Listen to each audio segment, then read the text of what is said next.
Hi everybody, my name is Olivia and I'm going to be interviewing my fiance Jarrett. I thought a good topic for us to talk about was rodeoing. We both rodeo competitively, however we rodeo a little bit differently, so I thought it would be a good conversation to have, how we both stay motivated on the road, our eating habits on the road, and getting on the road, keeping all of our animals healthy. So let's start with who you rodeo with and we'll kind of get into just traveling and rodeos. Yeah, so I guess one of the main differences, like I rodeo, well, I had like a sole group of guys where I rodeo up to four, but I rodeo off and on with different people all the different time. Like I just bounce from rigs to rigs and catch planes, and I'm kind of all over the place. And although I do have a usual set of guys that I travel with, not all the time do I. And you rodeo. By myself. I think that's a good difference that we both have is you can get to a rodeo and jump on whatever is needed there, where we can only have one horse entered in the barrel racing, so that makes it a little bit different. I think that traveling where you can jump on other horses, what do you think keeps you motivated? Like knowing you might get there and you might have to get on somebody else's horse or have somebody else haze. How do you always stay motivated knowing that you're up to a new obstacle every rodeo? I kind of stay. I'm competitive. It doesn't matter if I'm competing for $1 or I'm competing for $10,000. If we're competing, I'm all about it. The nice part about my event compared to yours is I get to ride a lot of different stuff. But with that being said, when you learn to compete and as you move on through the ranks, you learn like that is just part of your event. You have to be able to ride other horses because you never know when you're gonna have to catch a plane from somewhere in California out to Montana and get on something, whereas like in the barrel racing for you gotta ride, you can't just get on somebody else's horse all the time, or there's a lot of different riding stuff that goes on where you might not click well with one. Yeah, and I feel that going to the same thing, like this summer I was traveling with no other holes in the trailer. When you're traveling with three buddies, you have three options to get on at every rodeo, whether the arena was big, small, a quick start, whatever. Where with me, we had no extra holes in our trailer, so every rodeo I had one horse, no matter what conditions they were, and I think that makes the two a lot different with traveling and stuff. Talking about getting on, taking planes, getting to rodeos, I really want to talk about eating and like eating on the road. We definitely had home cooked meals every night in the horse trailer. We were packing meat, packing vegetables, and I think that for us kept us early to wake up in the morning, that we had something to look forward to. We halfway through the summer got a coffee maker, and it was life changing because I felt like it was something for me to wake up and look forward in the morning. So what are the difference, do you think, between us and just between barrel racers and guys who can all get in a rig, kind of eating habits on the road since we're gone for about 4 or 5 months out of the summer? Well, I think for starters, the biggest difference is just like any announcer of any rodeo ever, they talk about the steer wrestlers being the big guys event and the barrel racers being the pretty ladies on fast horses. You guys are a little more apt to watch what you eat and whatever, and as a bulldogger, as a steer wrestler, it's very socially okay to eat pizza and drink beer and kind of be an overweight, big, heavy guy. We're like the offensive lineman of football. It's okay to be big, but I think once you start going full time and you're on the road all the time, it becomes hard because you can only eat gas station corn dogs and pizza and stuff so often before. And I think that happens a lot. There's sometimes where the pickup doesn't turn off for 3-4 days where you have no choice. You just have to eat, make good decisions. You go into a gas station. Town Pump in Montana has all sorts of vegetables and different stuff, and Love's down in Wyoming has hard-boiled eggs and different stuff, but we don't get to sit down and cook because most of the time we don't stay for a place more than a couple hours. But one thing I thought we did a very good deal of last year is if we had an opportunity to go to somebody's house or to go home for a night, we would drive hours if we could just go home, have a home cooked meal, shower, stay in our own bed, or go to somebody else's house and let their mom cook for us, something to sit down and have a home. I agree, and I feel like the little bit that we went together, even having, when you leave the house, home, like already, I can't even think of the name, like the oats in a jar, and having snacks on the road, and not only for our money saver, but also for us, keeping that protein and keeping healthy. I don't think we get sick all summer long, and we've been sick multiple times already this winter, but I feel that us on the road, we are picking and choosing a little bit more of what we eat just to stay healthy and stuff like that. Yeah, and you pay attention definitely, and guys, it becomes a stigma amongst the group of steer wrestlers. I know for sure there's certain guys that work out all the time, and there's certain guys that could care less. They never work out, but amongst your guys you travel with, your small niche groups, you start to kind of pick out like what guys are willing to stop at a gas station and get a cheeseburger, and what guys are wanting to go to a grocery store and get sandwich stuff. And there's always like, for me, for example, you pack me a bag of snacks and I get in a crew with guys. Riley never misses the chance that when I get in the rig for the first time of the summer, he knows I have snacks, and hey, what snacks do you got? Whatever. I think that goes a long ways, and people start to pick up on who takes care of themselves and who doesn't, or who needs to. There's a lot of guys that win just fine and never have to do any of that stuff. There's a lot of guys that also, I feel like that is part of their mental preparation, is working out and eating healthy and doing Right. that. I completely agree. Now talking about our health, talking about our horses' health, we both compete in events that are a majority of our winning event is our horses. I have one horse in my event, you have two horses in your event. Back to kind of the conversation, I can't hop on anybody else's horse in my event, so I'm very focused on my horse's health and her exercise, her eating, especially eating on the road, drinking on the road. So I kind of want to talk just in general, like, what do you think? I've always been curious, like, what are your fine points of keeping a horse healthy on the road, and especially when there's a bunch of you guys? Keeping weight on them. You got to make sure you're feeding them a lot. Like some horses, like my Hayes horse Uno, he eats all the time and can eat a hay bale a night if you feed it to him. Like there's no issue keeping weight on him. And then like the Moonshine, my young bull-logging horse, you got to keep it in front of him all the time and make it an option for him to eat all the time, because when he's on the road for a week at a time, he starts to drop off, nerves catch up, whatever it is. But I feel like the hard part about my job is I cannot feel good. I can be sick, I can draw a good steer and win, but if he doesn't feel good, I'm not going to win.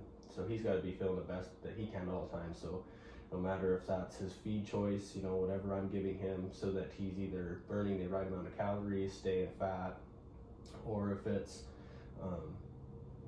medicine, if it's bute or whatever.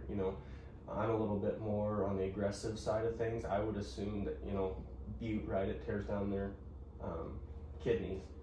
I would assume take the risk of them being a little bit harder on their kidneys than them not feeling like a joint being sore or something, where other guys might not be. But I just try to stay on top of it, of giving them supplements and making sure they feel good all the time. I can attest to a lot of that. We obviously, same thing, trying to just keep them healthy on the road.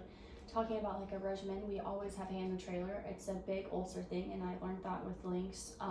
The main thing is running a horse on an empty stomach, like that's what grows ulcers. So this last summer, that was something I changed. I was never a big feed in the trailer person. I don't really love hay bags, just the accidents that can leave with it, but I was very important on having hay in the trailer at all times to have coating on their stomach for no ulcers, and things like that. And then when we were tied up at the trailer, they weren't running, we always had hay in front of them. As much as we could put some pens on green grass or anything like that, we always put our panels or whatever we could on some green grass. Even if there were stalls, we were hooking up stuff so that we could at least get things out. But I think that and grain, as much as we take protein and I take vitamins, you take vitamins, I obviously from the laundry room have been super up on stuff like that. So talking about that, I think keeping them on the road when we are running them like this, like you said, bute or stuff like that, having something every day that is going to make them better. Talking about joint supplements, stuff like that, selenium, your kind of regimen on that. Well, where we live, we both feed selenium. I think that is a must in this area. They're not getting it from the ground, so they need it somewhere. We both try to feed some sort of a joint supplement, something to keep their joints, because that's the number one thing when they're hawks or something start to go. Right. I feed a hard keeper, which is just an amino acid. It's just another version of fat to keep them from being sore or keep the calories on. And ulcer guard. Yeah, I learned with your old barrel horse that because I've had horses in the past that I didn't know had ulcers. I knew that there's there was something off, but I thought maybe that was just their personality, and I learned with her, like, no, it's just that. And I think once I started feeding all the time and kind of catching on to that stuff, I was much more prone to that, and I started feeding at Ulcer-Guard too. And yeah, and I think with that, as much as our health is evolving, we have new vitamins, new exercises, new things as humans. It's hard. You get stuck in a way, road. I mean, you get stuck in it with grain. You get stuck in a way. There was grain that my family fed, like when we grew up, and I think that we evolve and we try new things, and like there's new supplements, like I said, protein. We find all these new ways for us to stay healthy, and it's stuff that it's our own research that we have to do for them and pick and choose. There's 1,000 brands of selenium, and to be able to find a selenium that works, a selenium that fits your horse, things like that are super important and continuing changing. You traveling and stuff like that, I think that it would be good to talk about like at home and having an at-home life, and kind of I rodeo more around Montana. I don't know the last time I entered a rodeo outside of Montana, where you've been to Denver already. You'll head out to Texas, Arizona, California, Canada even. What do you think keeps you being able to like go out on the road like that? It takes a village. It's a big support group. It takes a lot of phone calls when you're gone, a lot of keeping you in loop at what's going on at home, because that's a big part of your life. But I think kind of one of the main differences I felt when I left and quit rodeo just in Montana is you gotta have some sort of tie at home. You gotta be able to have somebody to call at home. It just makes a difference, because if there is, like, some guys don't have an actual home. That home is wherever the trailer stops. And I'm not like that. If we get a week off, I don't want to sit in Texas for a week. I'd as soon catch a plane or drive back up here and be home. And I feel like for me, a night at home or a week at home, it's rejuvenating. You should go back out on the road feeling good. You're showered, you're clean, you got to see your family, you got a home cooked meal. It changes a lot. Where when I was rodeoing just in Montana, that happened once a week, or Right. you only left on the weekends, so you're home all week to work. And people don't really take or think about the fact that, like, you're not working, you're not doing the little things that everybody else does every day, and it's really hard to keep a at-home routine and a horse trailer stuffed with 3 other guys and a little tiny shower and a little tiny bathroom, and the hygiene part of it works in, and there's a lot that you pick up that maybe you don't do on the road that you do at home. And I think a real healthy guy that's on the road does both, either on the road or at home, and drawing those connections is key. Yes. I completely agree with all of that. Having something at home really helps, and being able to get that, it's almost a routine. Once you get on a routine out there, it's always nice to come back to your routine at home. We just got back from Denver. That was your first kind of bigger rodeo back from being injured. We had some rough summer rodeos that you kind of hopped in at, but that was like big lights, big perf, the biggest that you've been to since you got hurt. For any people getting hurt, what do you think? Like, was it the nerves that hurt? Like, what do you think helped you succeed so well in Denver, being that was your first rodeo back from injury? A couple things helped me. One, I felt that last year was rough. I mean, it was a career high earnings, but I also went through a couple injuries. I lost a horse. Like, there's a lot of things that changed for me as a competitor. But I think I went into this year just, for lack of better terms, not caring. Just, I wasn't planning on, we're trying to buy an outfitting business. We're trying to do that. Getting engaged. There's a lot of things in my life that was changing that I felt, maybe rodeo isn't the most important thing in the world. I'll do it. I love it. I make a living doing it. But I kind of went into it knowing that, this might not be a year I make the NFR, that I go hard. It might just be a year that I stay at home and just rodeo in Montana and whatever.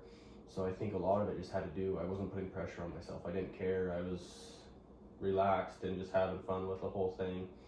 But I think the biggest key coming back from being hurt would being confidence. I know I come back obviously way too early. I should have just took the rest of the summer off. And I think it hurt me and set me back in a way, because I spent a month trying to run steers hurt and scared the whole time. and it didn't work. So then I think coming home and running steers at home and kind of getting my feet back under me here, and then going to the qualifier and doing well there, it was just kind of a confidence boost. Like, you know, you can do this. It's okay to do this. It's not going to hurt. You're going to make it through. I think that was the biggest, was confidence and just not putting a lot of pressure on myself. So what are we thinking our plans are for summer? What have you thought about doing that wise? It's hard. I don't know, because I thought this whole winter I've been looking forward to staying at home, being here with you all summer, getting Moonshine ready to go, and taking him on his first summer and getting him out there. But also, kind of the money mark amongst bulldoggers is 20,000 won by June 1st. It is now getting to the end of January, and I'm halfway there. Yeah. So, I got a couple more good rodeos coming up. So a guy goes ahead and strikes a couple times there. If I have 20,000 won by June 1st, I gotta go. I just gotta go. But if not, I'm pretty much okay with staying home for the summer and taking care of a horse. And I agree. I think that you have so much opportunity leading up to that. The ball's kind of in your court. You get to kind of pick. I think it would obviously be great planning a wedding, and we have a lot of things coming up to be able to stay home. But like you said, you're healthy right now. Your horses are where you want. You have a horse you're getting on that could take you there. Your traveling crew is ready to pick up and go, and I think if the opportunity arises, it's something that you have to pick up on. I obviously plan on staying in the States this year with a young horse, and I think that being able to rodeo a little bit together would be great. But yeah, obviously if that 20,000 it takes, which is crazy because in the barrel racing the numbers are so way different. Yeah. But I think that if that's what you want to capitalize on, and just know by June 1st, if you're going hard or staying home, the outfitting business will work itself out. The house, everything here will work itself out. We'll squeeze each other way more on the road than we thought we ever would. So I think that really helps out too. I think that's another good topic for us to kind of hit on is like, one, seeing each other on the road. Like, we do a really good job of, it might just be a glancing drive-by, stop at a gas station, be able to see each other for a second, or it might be stopping at, we enter the same rodeo and get to hang out for a night and go to dinner or something. But I think we do a really good job of trying to balance that, although I'm gone all the time and maybe I don't get to come home for a night. But hey, I'm going to be 2 hours from the house tonight and I'm only there for the night or for that performance, and I got to leave. But I think we do a good job, and our family does a good job of making sure one of us can get there, somebody drives or whatever. Yeah, I agree. I was actually talking to Shay about this and just the fact of, getting to the rodeo not only, but she was asking us planning getting up together, and I think at the beginning of the summer we really did plan. We were up at random rodeos together, and I think we got to see what it's like to see your family there. Your family was there, we were entered.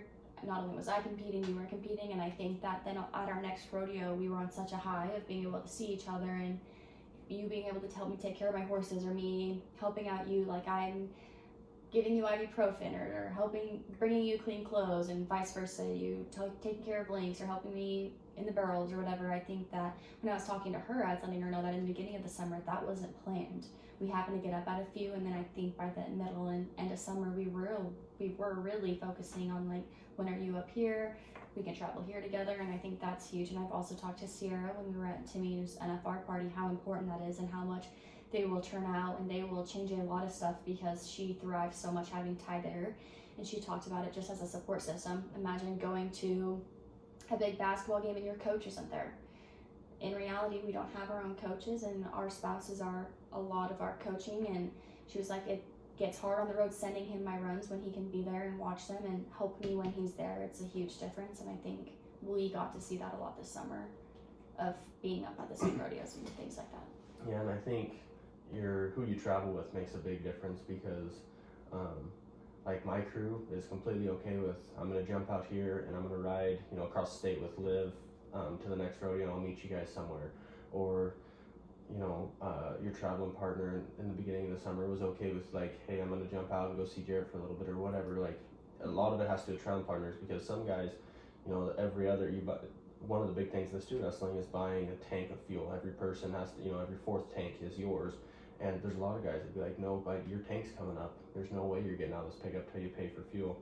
And my crew's pretty lenient about, you know, go ahead. If you need to go. You'll make it up later. And I try to make up the difference. You know, if I missed a tank, I will buy 2 in a row or whatever I have to do to make Right. it fair and even. But I think a lot of it has to do with your crew being okay with, which is more so in the bulldogging and the barrel racing, right? Because you might travel with one other girl Right. for the most part, where I Yeah. travel with 3 guys, and it's a little different. But With that, buying fuel and just the prices and things like that, have you thought about sponsorships this year?